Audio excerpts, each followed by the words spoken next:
We are students of the art of play, And we do this show called The Art of Play. a show for the players who ask why. I'm Vi. And I'm Gaia. We're coming to you from CHSR 97.9 FM in Fredericton, New Brunswick. Hey Gaia, what are we talking about today? So today, we're going to be continuing off from some of our episodes in previous seasons even, where we had one of our good friends, Kit, come in to talk about making fan content.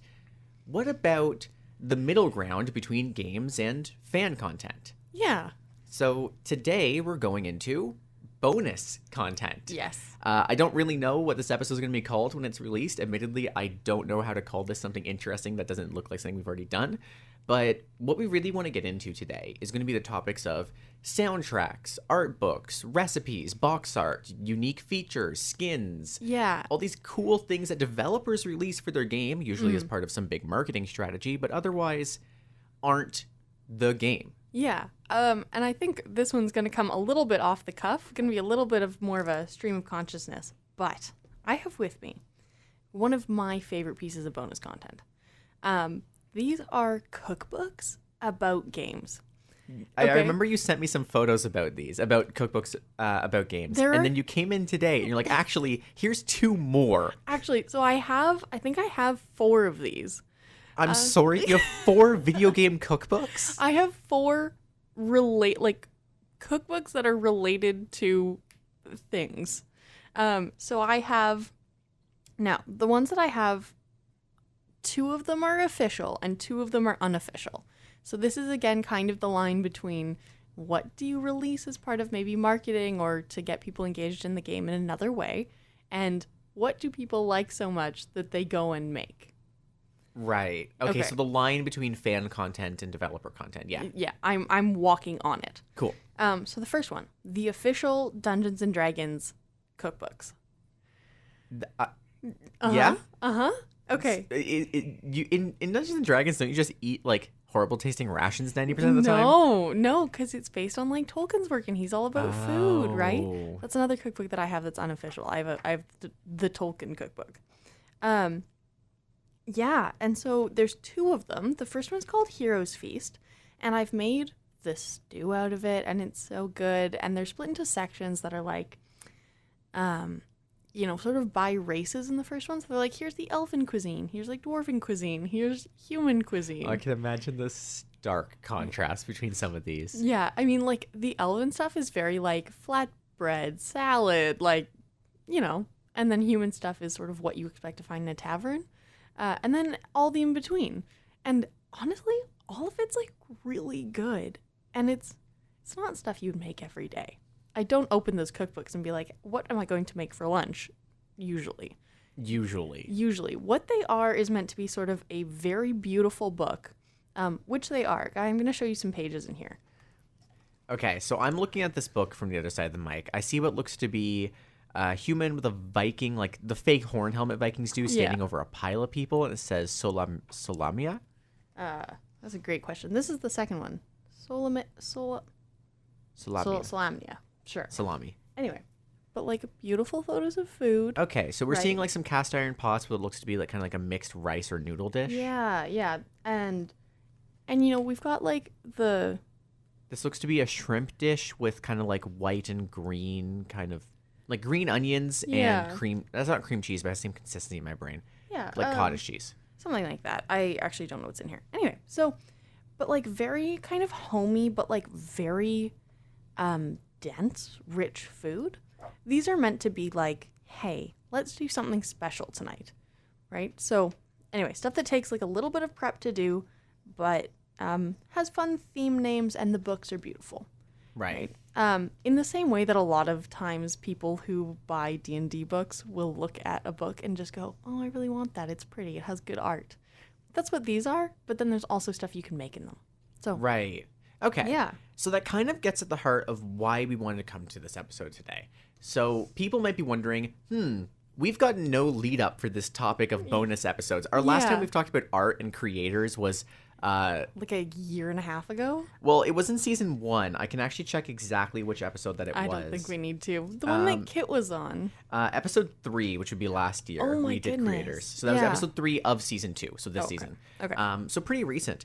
But this episode did come out of nowhere. And if the listener's kind of curious, it's because Taya and I and Vi, Taya being the host who came on for our last 2 episodes about openness, for example, met up to make some food from Persona 5. So as some bonus content for the pre-order of Persona 5, especially Persona 5 Royale, they released the recipe of the curry that is made most commonly in the game that your character eats. Yeah, and we said, what if we all made that together? And this would be, I think, right after we did our recording. It was like a few days later. And the result of it was like, oh my goodness, that's so good. It's a good curry. And for you, I think it was probably cool to like see something from the video game be brought to life. Like it meant that it was part of your life in a new way. Yeah. Which I think is so fun. So we kind of thought about, what if we talked about this as its own episode? Yeah, especially when we were watching YouTube while we were eating. We were watching Brian David Gilbert. And Brian David Gilbert does an episode of like, hey, let's do all of the Zelda food, right? And I've always been really disappointed by that video. If you haven't seen it, go watch it. It's fun. It's a rowdy time. They try to make all of the like food from Breath of the Wild, but only with the ingredients that you're allowed to make with like use in the game. Right. Which it's just not gonna work. Like it's usually just like rice and stuff. No seasoning. No seasoning. When they get to salt, they're excited. And the thing is when I played Breath of the Wild, I was obsessed with this game. I have like 250 hours in it, right? And so I went, oh my goodness, all that food looks so good. And I want to eat it right now because it comes out hot and the art for it's really good. I was like, surely they've made a cookbook for this. And the developers haven't. But Amy Wood did and made the unofficial Legend of Zelda cookbook. This book has so many bookmarks in it from you. Yes. I can see, I want to say, a dozen blue sticky notes and another dozen pink sticky notes just sticking out of this book. Yeah, there's a system for this book because I bought it during COVID and I was like, I will be making everything out of this. So anything that has a blue tab I want to make and have yet to make, and all of the purple tabs that you can see at the top here there's purple made. as well. So what's pink? Pink is chapters, sections. Okay. Yeah. This one can be a little bit hit or miss. There's stuff in here that is fantastic, but there's also things that are like not so good, or like I understand what they were going for, but it's just sort of a weird thing to make a recipe out of. Right. Okay, that makes sense. But let me just read you some of the sections. So we've got themed menus and recipes. So these are like, hey, we did a Zora recipe menu, right? So here's a couple of things from there. We've got skewers, soups, salt grilling, cast iron cooking, preserves, desserts, rice balls, curry, leaf steaming, seafood, fire cooking, breakfast. So they do walk the line again between like, you're going to actually cook this in cast iron, right? Or you're going to grill it over fire. Or it's just a recipe that is something that appears in the game, but we're going to make it in a way that's a little bit easier. Right. Okay, that makes sense. And again, like, these are not things that I would eat every day. No, of course. Right? Like, rice balls, because they're actually, I'm going to say this poorly, but they're onigiri, I think. Onigiri. Yeah. I've actually made, and they're great. This recipe is not that. Because I don't know why it isn't. I don't know why they wouldn't just be like, well, how do I make the actual traditional food? Let's do that. Different. Weird. Yeah. Anyway, I recommend it. It's fun. So I think part of what I'm trying to get to here is that these cookbooks come from a really interesting place, because food is something that we all have to eat and enjoy doing for the most part, I think. And I think that cooking and bringing your friends in to go, hey, there's this thing I've like been wanting to make, you know, can we get together and do it, is such a good way of engaging your friends and like community. And now I wasn't really going to play Persona 5, but the curry was pretty good and it's from the game. Interesting. Mm-hmm. So I can totally see how someone might be like, okay, potluck, I'm going to bring a special recipe from this book. And then somebody going, what is this? Where's the recipe from? Then you get to talk about the thing that you love so much, right? So, hey, if you are going to go buy Heroes Feast, do it. It's the first D&D cookbook. If you make the veg bread from it, fantastic. Showstopper, perfect potluck dish. It takes forever to make, but it's so good. And if you bring that and people go, hey, what is this from? And you go, the Dungeons and Dragons cookbook. Now you get to talk about Dungeons and Dragons in a way that isn't like, I'm going to bring up my video game or my favorite game. You ate my food and enjoyed it. Now you must listen to my 2-hour presentation. Yes, absolutely. This is an MLM. Yeah. D&D is an MLM confirmed. Pyramid scheme D&D. Yeah. So this does get at the heart of this episode. I kind of want to give some structure to what we're going to be talking about today. So the goal for today is to talk about why we care about bonus content and why do game developers care about bonus content. And we're going to be doing this pretty similar to our openness episode with a little bit of a mixture of our old style of asking questions. Yeah. So we're going to be talking about what types of bonus content are there, how can you be successful with it, why do people want it, why do developers and publishers want to do it, and then we're going to ask the question of how do you do it wrong? Now, how you do it wrong is going to be quite near the end of this episode. There's actually not much substance to that topic as much as there is to how do you do it right. Oh, for sure. Because this is going to be one of those topics where how do you do it right is a complicated, careful, thought-out process, and how do you do it wrong is a don't do the careful, thought-out process. Yeah. It's like when we're talking about game difficulty. How do you make I was just editing the episode. How do you make a good hard game is a very hard question. Yeah. How do you make a bad hard game is just don't try. Yeah. Right? It's pretty easy. A lot of our topics, and I think this is actually a really good sort of thematic point, but a lot of our topics tend to be, if you do it well, it's good. If you ignore that, it's bad. It's bad. There isn't a positive case for bad of like you have to actively try to make this worse. It's just you don't do it and it's something that falls off the table. Yeah. Yeah. This differs from some of our previous topics like depth versus complexity where you can actively make it bad by adding systems without adding depth to it. Yeah. And there is a positive case for that. Yeah, there just isn't a reciprocal way to do this in a different order. Right. So let's give some definitions to bonus content because I feel like we've given some really good examples, but really need to hone in on what bonus content is. And as far as I see it, there are 3 types of bonus content. The first and most obvious from what we've talked about today is physical bonus content. So this would be stuff like figurines, selling custom cookbooks. You might buy a CD. You might buy I've already said figurines, but you might buy costumes. You might buy toys, plushes. Something else that I do, you might add game soundtrack music to a playlist. That's not physical. Oh, sorry. Right, physical. Yeah. Physical in particular, basically, here's the easy way of thinking of physical in this case. That would be what Pokemon does. Yes. Basically. Yeah. The next major category is digital, which is exactly what you mentioned. Adding songs to a playlist is huge here. The 2 most common versions of this are to release your OST for the game. Undertale did this really well. Halo is well known for this. Legend of Zelda does this all the time. Yeah. Legend of Zelda actually gets orchestras in to do 25-year, 30-year, 35-year Yeah. anniversaries They to actually- replay some of their favorite music. They just did one of those. They do them like Yeah. every 5 years. At this point, it's a they're so cash good. cow. Orchestras are a cash cow for Legend of Zelda, and it's the funniest thing I can say. Yeah, I mean, but it's also good. Like, Yeah. the orchestrations are always fantastic. Like, they're so well done. I'm not a classical music nerd. I think that's very easily a hole that I could trip and fall into. But, like, you know, I'm not yet. But I do enjoy it. Yeah. Yeah. Another really common type of digital content that you've seen before would be something like digital art books. Yeah. Right? So they're like, here's the concept art. Here's art that we couldn't add into the game. Here's final renders if you want to just look at them and doing cool poses or T-posing. Who cares? Yeah. Right? But you would have seen some others. Yeah. You would have seen something like wallpapers. I've seen tons of games release wallpaper collections.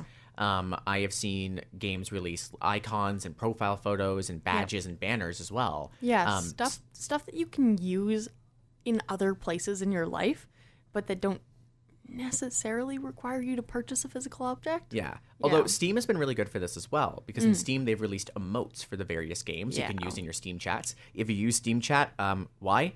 Anyways, Yeah, first of all, concerning. Second of all, first of cool. all, why aren't you using Discord? Yeah, at this point, I'm surprised Steam hasn't just integrated Discord, to be quite honest. Honestly, I was actually looking for that functionality the other day, and I was like, this doesn't exist. Why? There is. It goes the other way though. You can integrate your Discord to phase in with Steam, but you can't integrate. You can't have Steam to phase in with Discord. It's Discord, weird. I love you dearly. I want my whole life to be on Discord, and I can't believe that Steam hasn't Man, you integrated should have gone to it yet. computer science. I should have. but as well for digital content, you would also see stuff like profile photos, or especially with Steam, backgrounds for your account. Mine is Yeah. currently that one concept art of really buff papyrus surrounded by plates of spaghetti looking longingly into the camera, which is, if you open my Steam profile, that's exactly what you So see. funny. See, I do the downloadable wallpapers a lot. I love downloadable wallpapers. I love the ones from Hacknet specifically. They've been my background for 10 years now. I'm looking at your phone and I see Link standing in front of fire. Yeah. That's cool. Is that TOTK or Breath of the Yeah, Wild? no, that's stuff they did for like Game Awards. Oh, Yeah. yeah. Game Awards exclusive content, Game of the Year editions as Yeah, well. yeah. So Yeah, I also we'll get back to this, but Dungeons and Dragons releases wallpaper that's like really high quality and free and downloadable, and it's like, hey, if you're looking for something that's like scales properly to the monitor you look at all the time, isn't that nice? And then it has the thing that you want that is like cool, good art. Yeah. yeah.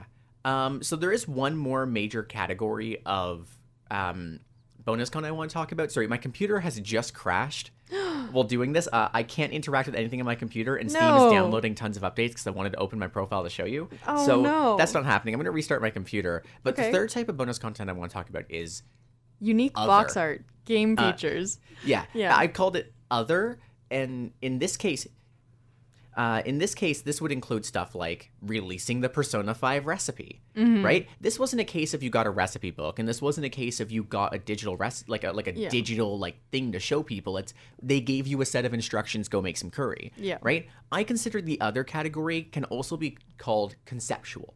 Right? Sure. I listed box art on that, but I think box art is a little bit more physical, but this is more so ideas. For example, releasing instructions on how to make a costume would be conceptual Yeah. bonus content, Yeah. right? Or like information like that. I would consider the conceptual third category. So that gives us the main ideas, but there is a good question to ask of why do people reasonably care about it? Like, why do people want this bonus content? Broadly, why do we want bonus content? Broadly, why do we want bonus content? Oh god, what a great question.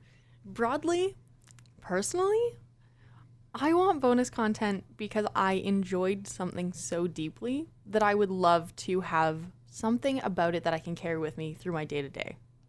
Yeah. Right? That's so much of what I like. Why people are always like, why do they do merch for like stuff? And it's like, because if you like the thing, this is a big capitalism thing, but it's like if you like the thing, you want to have a part of it.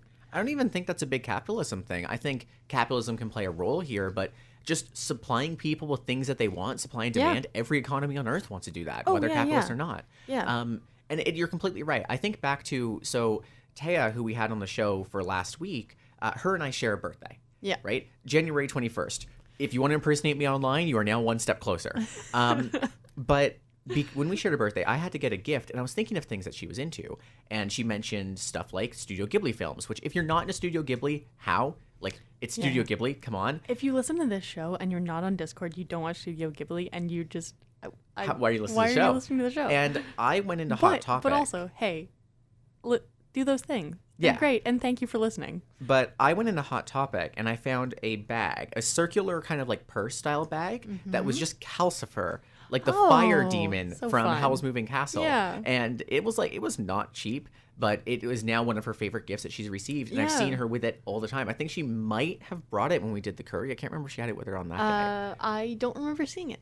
Yeah, I can't remember. Also, just now that I've gotten my computer working, Vi, you can see my my background. goodness. It's buff papyrus flexing with Yeah, sunglasses it does on. kind of look like a meme. It is. Yeah. It was originally a meme, but it turns out the person who released the meme was the developer of the game.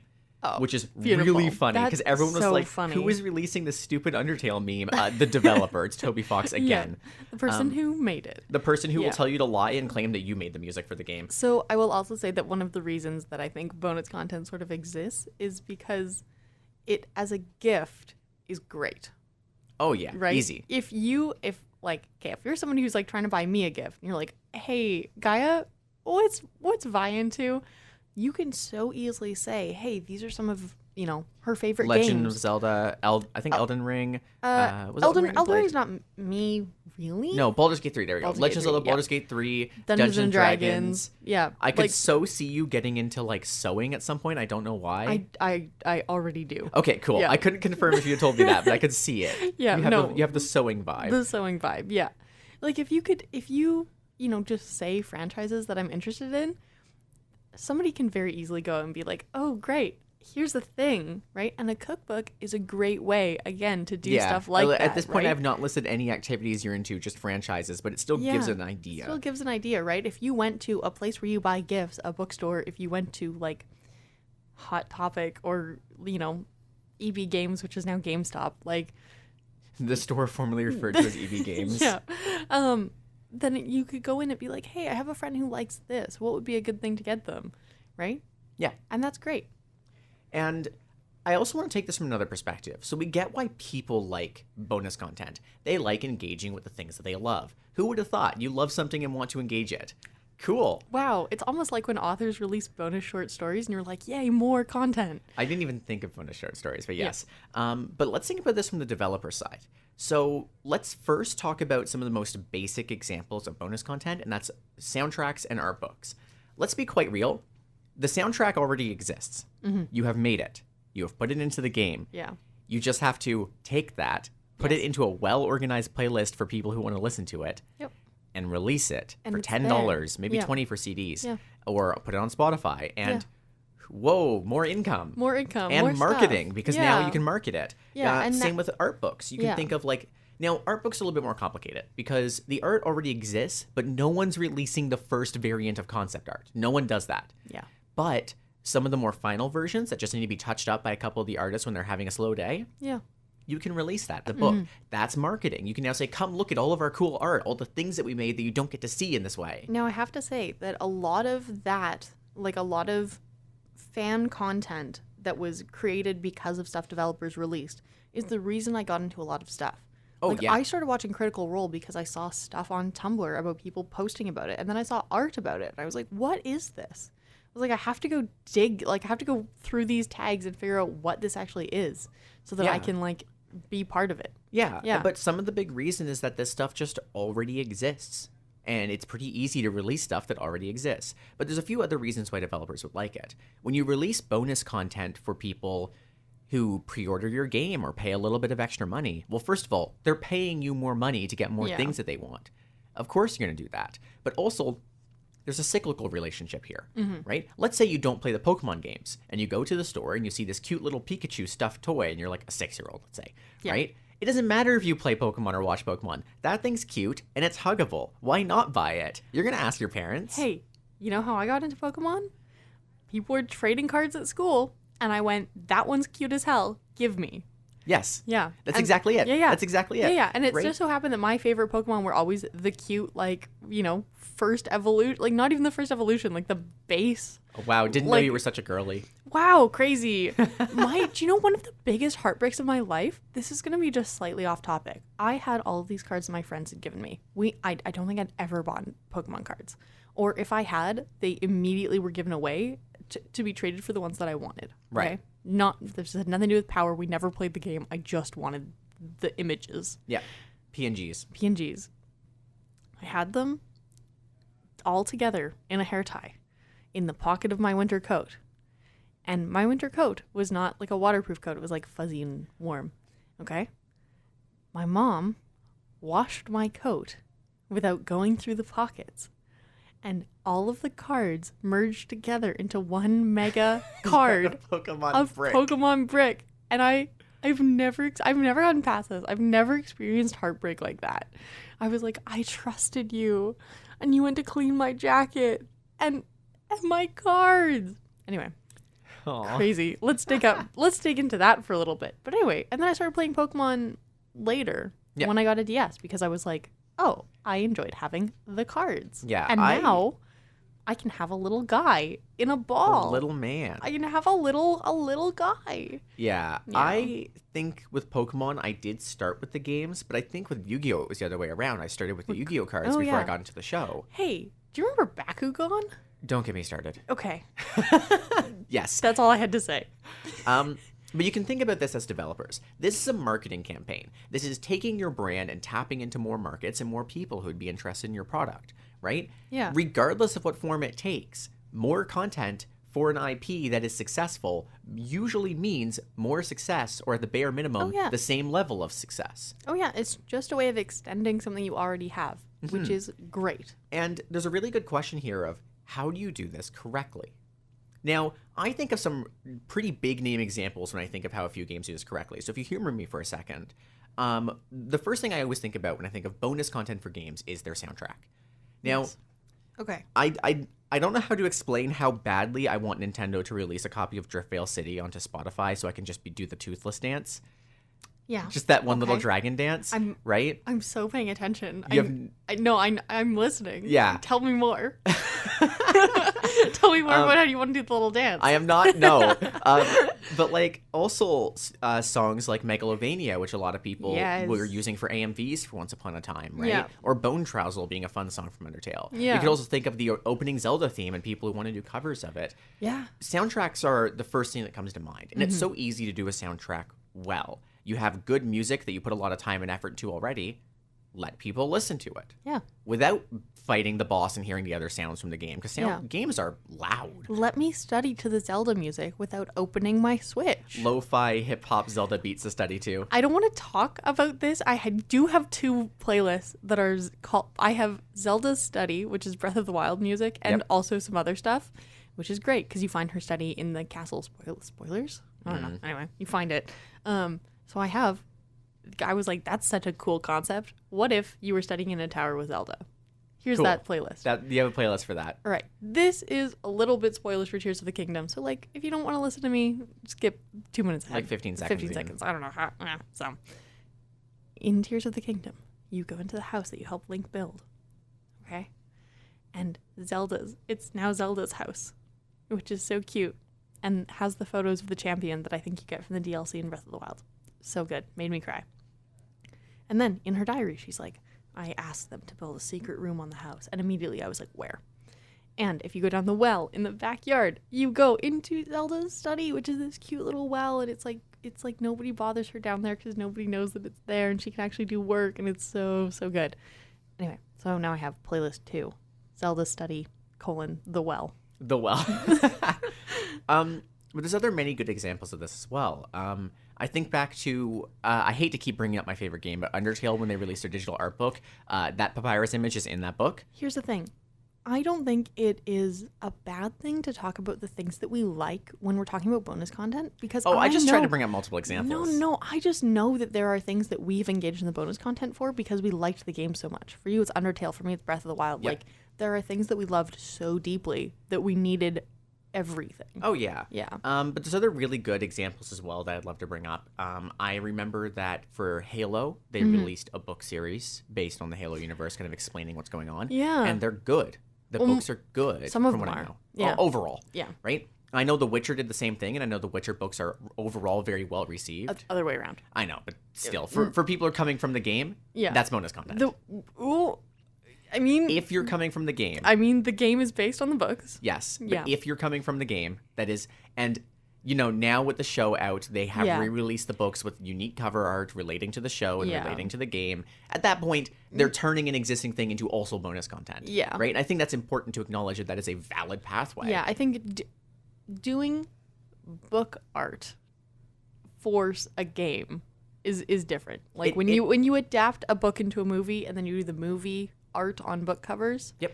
That's sort of bonus turns content. That variant of the book. Yeah. That specific variant of the book is now bonus content. Yeah. But that's still, for people who watch the movie or play the game, that book is now, they're being explicitly led to the book as bonus content for them. Yeah. Right? I would also think about Pokemon, who very recently released the Sitting Cuties line for Generation 5, which is a miniature sitting down plush toy of every Pokemon in the generation, including all variants, and I mean all of them. All of them. I want them. I just think back to that one video from Jaden Animations where Pokemon Company sent her all of them. This is more than 100 plushes. That's too many. And she reviewed all of them in a single 1 hour and a half long video. Have we considered board games I as spin-offs didn't from video games? because that's less bonus content and more game, right? The only Sure. reason I didn't consider it is because that's more so like a sequel or spin-off content, Yeah. which honestly I think spin-off content deserves its own episode as well. Yeah, I mean, I'm looking right now because there was something I was trying to find. I'm looking at the merch for Baldur's Gate. Right. And, you know, there's the Divinity Original Sin, the board game. But I don't expect, like, oh, actually, sorry, I'm just thinking about this.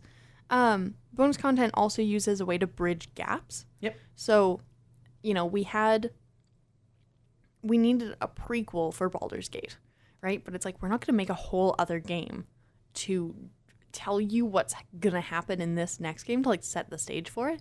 But what we can do is release a module for Dungeons and Dragons, which is Descent into Avernus, right? We can do that. So if you want to go play that, you can be better informed when you meet these characters in the game, right? Which is very cool, and I'd love to play Descent into Avernus, but Oh yeah. yeah. I can also think of another really good example, that being the Warhammer universe. Now, I don't Yeah. even know what counts as bonus content in Warhammer because I feel like everything Is always bonus content. well, it's or not bonus. just more Everything is more content? side content. Like when we're talking Yeah. about spin-offs and board games, everything is kind of spin-offs and it's board just games in Warhammer. more. Yeah. It's just more Warhammer, which don't know if that's a good thing, but it all does serve as creating this universe of bonus content being spin-off content of working things together. Mm-hmm. And like I think this kind of gets at the heart of all these good examples of bonus content that we've seen and what makes it good. But here's a question as well, Vi, that I kind of want to ask you now. When you're looking at bonus content and just thinking of what is good bonus content as a nebulous concept, Yeah. how would, like, breaking this down rather than examples but to Right. concepts, what makes bonus content good? Like, what would I be excited to have Yeah, released? not specific things, but also Yeah. like what about it makes it good. If you were designing bonus content, how would you have to think? Oh, I would love to design bonus content. What an excellent job. Feel free to pin this to some of your favorite games, just like if you're making Yeah. bonus content for Legend of Zelda or Baldur's Gate. Okay. Well, just because I was just looking at the Baldur's Gate stuff, I think part of what makes, like, bonus content good is it has to speak to something in the game, or, like, it has to speak to something that resonated with people, right? So Right. you have to be in touch with your fan base to know what they were engaged with. Like, Yeah, so if you were doing Pokemon bonus content, you maybe wouldn't want the Roggenrola plush because I think 7 people know who that Yeah. Pokemon is. right. You want to do the Pikachu one, right? You also, like, and so that means you have to be in touch with your fan base, which I think makes it very clear when developers are actually paying attention to fans versus when they aren't, because what they release next tells you a lot about what people are interested in having, right? Because they've been listening, so they know what you want, so they're going to give you what you want. That's easy. Listen to your fans. If I can jump in on the Roggenrola Please thing, do. I just remembered that I think they released a Roggenrola pencil sharpener, and just looking at this image, you know exactly how they did it. I hate them. I love him. I He's just a little rock ball with a divot for an I eye. am picturing him as a pencil sharpener. He looks like a pencil sharpener. As soon as you showed me the photo of him, I was like, that's a pencil sharpener. I think I'm gonna check if they released one. Anyways, continue. How to design good bonus content. Good bonus content. Listen to your fans. Do the things they want. If you can do it with good humor, I think that's also great.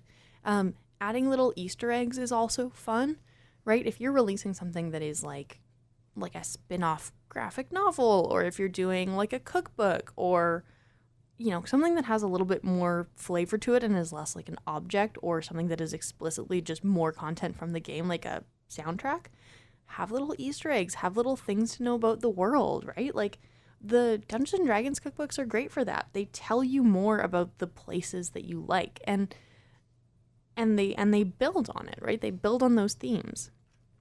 So I think, really, if you listen and you're connected to your community and you just go, hey, what would be interesting to have? That's great. I'm actually going to talk about Dimension 20 for a second. So Dimension 20 is hosted on their like paid service, which is Dropout, which I have because I love Dimension 20. They also have a Discord that you are a part of once you subscribe to the service. And they have a merch channel where you can just go, hey, wouldn't it be cool if we did merch that was like this? And then a lot of the times that's the coolest thing that they'll release, right? It's like, that was a good inside joke. Let's do a shirt. So you're saying what's the Druid Enjoyer shirt would actually be Hey. our coolest merch?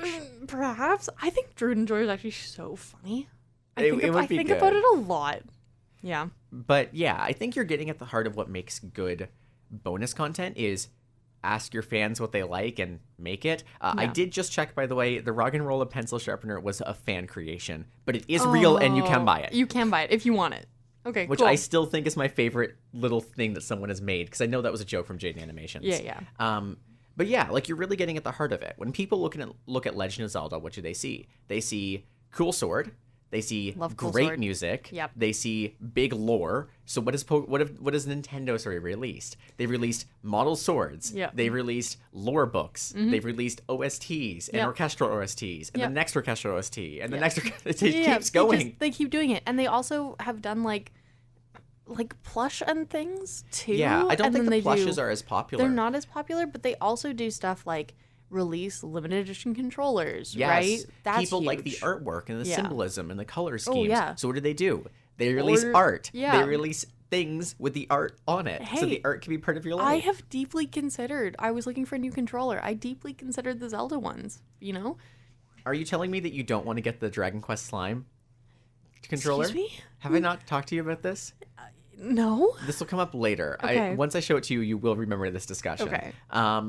But yeah, like I think I've talked about Persona 5. So a huge theme in Persona 5 and the Persona series as a whole are these tarot cards that represent who a person is. Yeah. One person represents the moon or the sun or Okay. like I can't remember any of those. The Fool. Actually, you were usually the Fool. Sorry, I am. Well, Excuse the me. player character. But they then just released a deck of Persona 5 tarot cards. Which is great. And they did that for Persona That's 4 awesome. and Yeah. Persona 3. Yeah. They just keep releasing Persona themed Yeah. tarot cards, and they're now Hey. like $500. I'm gonna put one of our friends on blast, not by name or anything, but we have a friend very into Critical Role, owns just about everything they've ever released from Critical Role, and that's a lot of Does this stuff. happen to be she? owns it? Yeah, Okay, so I think I I know exactly who it is. Yeah, exactly, And but it's she like- would admit to this on the She show. would admit to this on the show, but I'm not gonna put her on blast without her here. It's just like it's the kind of thing where like I go over to her house and I'm like, dude, what is happening here? Like I genuinely Can't believe this. I spent like a good like half an hour organizing her dice because I was like, this is a gong show. I don't know how you're functioning like this. We are putting them in a little organized toolbox Yep. because I'm going to lose my friggin' marbles. Honestly, that sounds exactly like her. Yeah. But I'd also add in as another really good example is you also, when you're making cool bonus content, you don't have to be stale with it. Like, yes, Oh, no. art is cool. Yeah. OSTs are cool. We love that. Some cool merch with the symbolism on it is cool. Actually, Yeah. those are the easy ones that you tend to release very Oh, yeah. soon because they're Yeah. cheap and easy. They're great. Like I'm thinking about like there's a Tears of the Kingdom shirt with like Link's arm design down the sleeve. Yes. Like, that's sick as heck. That's pretty cool. Yeah. But also thinking outside the box, we've mentioned before about how in Persona you might want to make the recipe that they gave you. Yeah. Well, for some reason in Far Cry, and this one of our friends in the server was talking about this earlier, in the game Far Cry, I want to say 4 or 5, one of the voice actors or one of the people playing, his name was Danny Trejo. I think he's a real life person. I'm going to actually double check that this is not just a character, but this is a real person. So I'm just going to wait for Google to load. Yeah, Yeah. he's an actor who did voice acting for the Far Cry series. Okay. I think he's a Latin American voice actor born in California. Sure. Anyways, he's shown up in films like Desperado, Breaking Bad, From Dusk Till Dawn, stuff like that, right? And he loved Far Cry and loved working with it. And so so Far Cry and him released the Danny Trejo pineapple taco recipe, and that Great. is official merch. And I That's have awesome. a copy of it on my screen right now Beautiful. because my friend would not let me do this episode without talking about this? And it Yeah. involves grilling pineapples to put into your taco. And you want to know what's wild? I made this, Why? and it's great. Okay, fair Well, enough. I mean, I'm pretty bad at making tacos and it didn't come out amazing, but that's just like a me thing. Yeah. But no, like, it's a good recipe. It's genuinely enjoyable. And it Nice. has pickled red onions. This is a very intense recipe. Pickled onions are great, by Yeah. the way. But like, you don't need to sit like within these very obvious boxes of release the stuff you see in the game, release the OST, Yeah. release the art, put art on thing, release. Yeah. You can be unique with it as well. Yeah. And I think that uniqueness is very fun. I think when I think about this, sorry, I know I'm going off on my rant. Go, please. when I think about this uniqueness, I think, honestly, quite often I think of like amiibos now, right? Oh, On how like the yeah. amiibos are a form of bonus content. There's no game Yeah. that requires amiibos, but yet the amiibos Nintendo released. For those who don't know, amiibos are these little toys that Nintendo's released, so you can tap on your Switch, tap on a 3DS. If you Yeah, still have one, they tap have on a an Wii U. they have an NFC card. They have an or NFC chip in them. Yeah. and it interacts with the game, usually giving you bonus content in game Yeah. and having the figurine out of game. Yeah. And for usually they're like a plastic figurine of the character, and then a cooler plastic figurine of the character. And then when they released Yoshi's Woolly World, they released a plush Yoshi NFC that is just it's squeezable. Great. And it's like I don't know why. Why not? I guess. And then they're like, what if we release just items? Like, here's the Master Sword as an amiibo on its own. Yeah. And you scan that, it just spawns items in your games, which is great. It's great. I mean, I think part of that is that's so good because it has blended the line perfectly between like downloadable content and physical content. Yeah. Where it's like you get a guy, right, that you put on your shelf. I probably was going to buy a figurine of this guy anyway, maybe, if you're the kind of person who buys figurines, right? Yeah. But now you also get in-game content. And it Yeah. works, and it doesn't just work with that one game. Usually, broadly speaking, they work for most games. Yeah. Yeah. But if people are curious about hearing about turning these toys into video game content, we're going to do a whole episode on that after this one. Stay tuned. But back to bonus content, we can see that there's a lot of ways of doing it right. And we didn't really hit at them in any organized structure because this is just a passion thing. We love what we do. We love playing games. We love getting content from our games and engaging with it. And seeing stuff released is fun, right? When I played Hacknet, a game that's all about hacking computers, and then they released a bunch of computer desktop themes, You were like, I'll be having that. and they're all on DeviantArt for some reason. Oh well. That one was weird. You know, I was also thinking about when this comes full circle between like, okay, we had a game. We now have fans. Fans do jokes, and we made merch about the jokes. Great. It's great. It's a way to interact directly so with your good. fans. Yeah. And again, as a developer, these are accessible alternative revenue streams while developing games. Yeah. Games are expensive, and they don't sell for very much money. Like, No. games are cheap for the amount of effort that go in. I did a little thought experiment because one of my friends has like 1,000 hours on Fallout 4. Whoa, okay. I think. Hey Jack, if you're listening to this, you can correct DM us that your number. hours and then DM come on me the your show. hours. Yeah. Come on the show. Come to Fredericton. Come to Fredericton. Anyway, we were just like comparing game hours between like how much have you played your favorite game, right? And that's a lot of hours. And I kind of went, hey, hang on a minute. I did the opposite of like if I was getting paid to play this game, how much money have I made? If I was making minimum wage, it's like $4,000, right? You know, It's a lot of money. yeah, if you were playing 1,000 hours at minimum wage, you just made 1,500, right? Yeah, honestly. Right? And then I was like, hey, hang on, go the other way. What did the game cost? How many hours did you get out of it? Right? And it's like, hey, this game has cost me 30 cents every hour. This game has cost me less than There's 10. There's a right? program that does that for Steam, and that program gives me anxiety because every time I see a game above $1, I'm like, I didn't play enough of that game. Yeah. But we do have one open question that I want to. Sorry, we have one open question that I want to get to now, and that's the question of how do you do it wrong? Yeah. How do you make bad fan content? Now, I think we already can think of some very easy examples for this. For example, when a game makes too much fan content, or not Yeah. fan content, bonus content. Yeah. Right? Or bonus content that just isn't good. Well, yeah, yeah. Like, I know that sounds really bad. What I'm thinking of is like you didn't put any effort into it. Like you put the logo on a shirt and that's the only merch you made. Yeah. Right? Versus like we did a whole collection of different stuff. And if you want the minimalist, just the logo, we did that. But if Right. you want different, bigger, brighter, Yeah. we also did that. And I would also think like when companies make too much bonus content, it starts to feel like they're trying to milk their audience. Yeah. Right? Turn them into cash cows. Yeah. Because sometimes you see like, oh, this is a cheap, very easy to make piece of content that no one cares about. And like this is an issue that I've actually had with a lot of big companies that rely very heavily on bonus content, and by that I mean Nintendo. Yeah. Sometimes it doesn't hit, and the bonus content, it feels like they're focused more on releasing bonus content than making cool bonus content. Yeah. But I would also add there's other major problems that can occur with bonus content.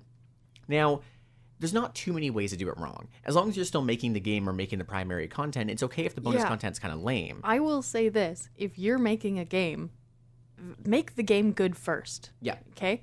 And then worry Same about as our difficulty episode. Yeah. Make good game first. Make good game first, and then add your stuff onto it, right? Yeah. Start solid, and then if you're like, oh, wouldn't it be so cool to have a DLC about this one side character? Yeah. That's great. Do it later. But I would add, well, DLC is also a bit of its own beast that we have to do an episode on. It's not Yeah. as much bonus content for this case because that's more content for the game itself. Yeah, for sure. But I would also add that. Oh, sorry, but other games being spin-offs. Like I'm thinking about like Oh, yeah. like in The Witcher you can play Gwent, and so they were like, we'll do Gwent as a board game, and also here's another video game that is just Gwent. Yeah. But a few ways that do exist to do it wrong, for example, are producing something that costs you a lot of money and that you don't get return on. This is Yeah. the pure like monetary perspective on this, but if you as a company are making bonus content and no one buys it, that's a problem. I'd also add that like there are the issues with supply chains, and sometimes the bonus content that's produced can be quite cheap or low quality or produced in unethical conditions, which is right at the bottom of the notes that I gave you. Yeah. Right? And those can be major problems for your brand as well. I remember Nintendo took a lot of flack because both Microsoft and Sony began examining their supply lines to make sure that there was nothing problematic in the supply line, but Nintendo refused to do it publicly. They wouldn't publicly say this is where our supply line comes from and we're making sure that there's nothing wrong with it. Now, everyone was pretty certain that Nintendo was doing it in the background, but they didn't want to publicly say, here is us doing this review. And they took a lot of flack because people are saying, okay, so does my product involve unethical conditions on minors, for example, working, or people working hours that are not humane, or put them in conditions that could risk their livelihoods or their health? One of those things where it's like, I bought this thing because it's fun, right? Because I enjoyed a video game that was made. But if that's actually impacting like real human life in a negative way, then I don't want this. Or I want it and I need it to be made ethically. Yeah, right? So it you don't want to put your players into a case of asking if it's okay to be consuming your product or if consuming the product that you've made is actively harmful. Yeah. That is a bad way to do it. Like there really is only three bad ways. Making a product that people don't want, losing money on your product because you did it wrong, or making the buyers of your product question if it's okay to buy your product. Yeah. Right? Yeah. Like again, this is like, if you're going to do it well, it's all about like, just do it good. Don't release a taco recipe. Yeah. I don't know. Curry. Don't disrupt economies in people's real lives. Like, yeah. Yeah. Right? Like when people think of Legend of Zelda merch, they think to posters, wallpapers, music, swords. Everything. An actual real life ocarina, which I bought for one of my friends at one point. I don't even know if that was official, but I bought it. I mean, it was a thing. Yeah. Right? But they don't think about like the random plushes. They don't think about the products that didn't hit, like the random phone cases, things that weren't major. Yeah. Right? And it's okay to have those minor things, but when those minor things hurt your bottom line, I hate to be saying it like that. I hate to speak like a capitalist in this, but if you as a company have to make money to survive and you're spending more money than you're making on marketing strategies, that's a problem. This is why, again, like if you want people to buy it, listen to the people who already like the thing you made. And go, hey, like, why did you like it? What character do you like best? What's your favorite objects in the game? What do you use the most? I love the idea of looking at someone who's playing a game and saying, what's your favorite object in this game? Can we make it? And you know what? That's just what the Portal 2 developers did, because they then released the Companion Cube, which is a cube with a heart on it, and that's it. That's the merch. Fine. And that is my favorite merch from Portal. Yeah. I mean, I'll also say, like, if you're doing, something that's based on something else and you, like, have particular phrases that are good, you can put that on a mug. Oh, yeah. Mugs are easy. Easy, right?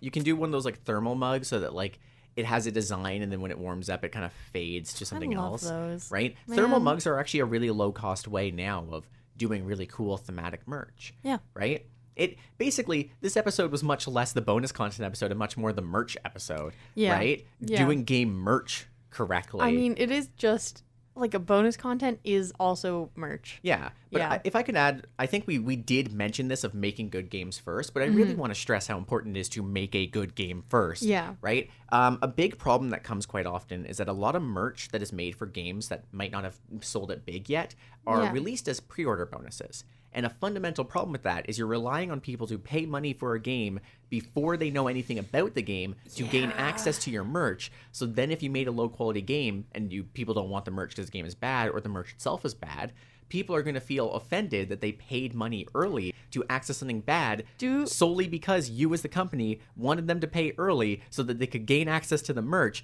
You're exploiting them. It's direct exploiting. And it's not fun.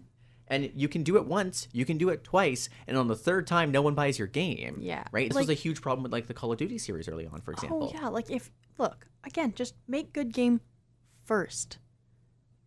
The first thing that somebody should interact with is the game. Yeah. Right? Or, like, I'm thinking about, like, Baldur's Gate was very successful because they involved fans from the beginning, right? They did betas. They're like, hey, let's do this. And then they update with patches all the time that are, like, really good quality of life stuff, or like, hey, we want to see that interaction again or differently, or we want to explore that relationship. So they keep going in and adding little things.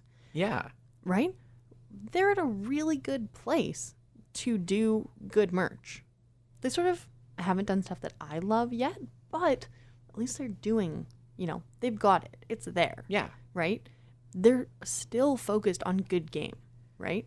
Yeah. But they've released their soundtrack. You can imagine making merch is more so, or at least a lot of bonus content we've talked about, is much more of, let's give you behind the scenes, let's give you extra. Yeah. And you have to make sure that people want to be looking behind the scenes when you provide that bonus content. Yeah, you have to, you have to be, I don't really have another way of saying this. It has to be good behind the scenes to be able to show people behind the scenes. Yeah. Right? It has to be, you gotta clean your room before the relatives come over, right? Yeah. Like, and that pretty much covers, I want to say, everything we had about bonus content. Yeah. Very, very interesting discussion. We did a lot of little tangents. Very unorganized, but also very much like getting at the heart of bonus content exists because you love something and want more of it. Yeah. So make sure people love it first. Yes. And also sometimes people get hungry. I'm huge on recipes and cookbooks. I think that's so fun. Yeah. Yeah. And that pretty much covers anything for me. Any last comments from you, Vi, before we head out?